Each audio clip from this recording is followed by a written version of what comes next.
Mga katrops, welcome back ulit sa aking channel, Sports React PH. At ngayon nga ay pag-uusapan natin ang inilabas pa lang na latest update ng Dallas Mavericks sa injury ni Luka Doncic. Pag-uusapan na rin nga natin dito sa ating panibagong video ang balitang meron na nga na pong bumalik sa lineup ngayon ng Los Angeles Lakers. Kahit man nga po mga katrops natalo ang Dallas Mavericks kahapon kontra sa Minnesota Timberwolves, ay nananatili pa rin naman nga po sila sa ika-4 na pwesto sa Western Conference sa kanilang record na 19 wins at 11 losses. Ang problema lang hindi rin naman nga po nila alam kung hanggang kailan sila mananatili sa itaas ng standings sa inaasahang hindi paglalaro ni Luka Doncic sa mga susunod nilang laban.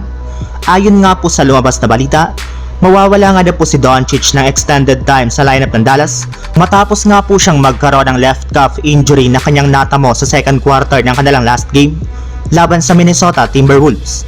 Hindi rin naman nga na po simpleng injury ang natamo nito dahil napilitan pa nga po siya na gumamit ng crutches para makapaglakad ng maayos. Kaya sa pagkawala nga po ng kanilang main superstar sa pangalawang pagkakataon ngayong season ay nagdedelikado na naman nga po silang matalo sa kanilang mga susunod na laban.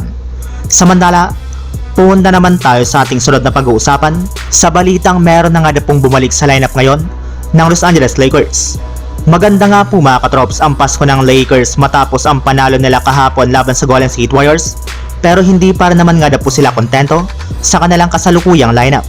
Marami para naman nga na po itong butas na kailangan nilang ayusin sa mga susunod na linggo para mas maging competitive na nga po sila laban sa mga mas malalakas na kupunan.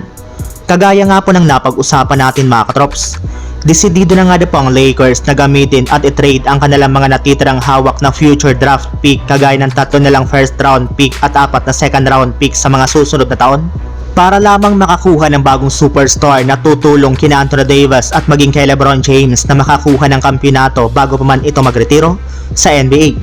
And speaking of Anthony Davis mga katrops, ayon nga po sa kalalabas pa lang na balita, matapos nga na po itong matapilok kahapon laban sa GSW, ay inaasahan nga po na makakapaglaro na ito agad sa kanilang team sa kanilang next game laban sa koponan ng Sacramento Kings. Maayos na rin naman nga po ang kanyang kalagayan ngayon since magkakaroon nga po ang Lakers ng 2 araw na pahinga bago ang kanilang susunod na laban, kaya sapat na nga po ito para makarecover ngayon ang kanyang pangangatawan. So yun lang mga katrops, ang handog kong story ngayong araw.